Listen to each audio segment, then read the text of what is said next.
എല്ലാം വന്നിട്ട് കുഴച്ച് കഴിക്കണം. കൊതിപ്പിക്കല്ലേ നീ. ഹംസാസ് നാടൻ ഗ്രിൽ കൊച്ചിക്കാർക്ക് ഒരുപാട് പേർക്ക് അറിയാവുന്ന ഒരു കലക്ക റെസ്റ്റോറന്റ്. പക്ഷെ ഞങ്ങൾ ഇന്ന് ഇവിടെ വന്നേക്കുന്നത് ഒരു വെറൈറ്റി പിടിക്കാനാ. കുറെ നാളായി ഉച്ചയ്ക്ക് നല്ലൊരു ഊണ് കഴിക്കണമെന്ന് വിചാരിച്ചേ. അപ്പോഴാണ് ഇവിടെ അവർ ഉരുളിച്ചോറ് എന്ന് പറഞ്ഞ വെറൈറ്റി ആയിട്ട് ഒരു ഐറ്റം ലോഞ്ച് ചെയ്തു എന്ന് പറഞ്ഞത്. സോ അതൊന്ന് ട്രൈ ചെയ്യാമെന്ന് കരുതി.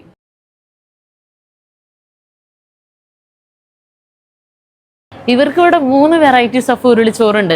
നെയ്മീനും ചെമ്മീനും ബീഫും. ഒട്ടുമിക്ക ആളുകളും ചട്ടിച്ചോറ് എക്സ്പീരിയൻസ് ചെയ്തിട്ടുണ്ടാവും. ഒറ്റ നോട്ടത്തിൽ ചട്ടിച്ചോറ് പോലെയാണ് ഇരിക്കണെങ്കിലും ഇത് അത്ര ഹെവി അല്ല. ചെറിയൊരു ഉരുളിയിൽ ആവശ്യത്തിന് ചോറും കുറച്ച് ബീഫും കോവയ്ക്ക മെഴുക്ക് പുരട്ടിയും പപ്പടവും ലേശം ചമ്മന്തിയും മാമ്പഴ പുളിശ്ശേരിയും സാമ്പാറും തൈരൊക്കെ ആയിട്ട് കഴിക്കാൻ പറ്റുന്ന അത്രയും ക്വാണ്ടിറ്റിയിൽ നല്ലൊരു ഊണ്. ഇനി ബീഫ് വേണ്ടാത്തവർക്ക് നെയ്മീനിലും ഉണക്കച്ചെമ്മീനിലും ഉരുളിച്ചോറ് അവൈലബിൾ ആണ്. ഇവരുടെ മസ്റ്റ് ട്രൈ ആയിട്ടാണ് ഉണക്കച്ചെമ്മീൻ ഉരുളിച്ചോറ്. ഉണക്കച്ചെമ്മീൻ്റെ റോസ്റ്റും ചോറും മിക്സ് ചെയ്തിട്ട് നമുക്ക് കൊണ്ടുവന്ന് തരുന്നത്. അതുകൊണ്ട് തന്നെ അത് ഭയങ്കര ടേസ്റ്റിയാണ്. നിങ്ങളിവിടെ പോയി കഴിഞ്ഞാൽ ഞാൻ മസ്റ്റായിട്ടും ട്രൈ ചെയ്യണമെന്ന് പറയുന്നൊരു ഐറ്റം ആയിരിക്കും ഉണക്കച്ചെമ്മീൻ്റെ ഉരുളിച്ചോറ്. ഉച്ചയ്ക്ക് 12 മണി തൊട്ട് രാത്രി 11 മണി വരെ റെസ്റ്റോറൻറ്റ് ഓപ്പൺ ആയിരിക്കും. ലൊക്കേഷൻ വരുന്നത് വെണ്ണലയിൽ തൈക്കാവ് ജംഗ്ഷനിലാണ്. അപ്പോൾ നിങ്ങൾ ഇവിടുത്തെ ഊണ് പോയി ഒന്ന് ട്രൈ ചെയ്ത് നോക്കട്ടോ.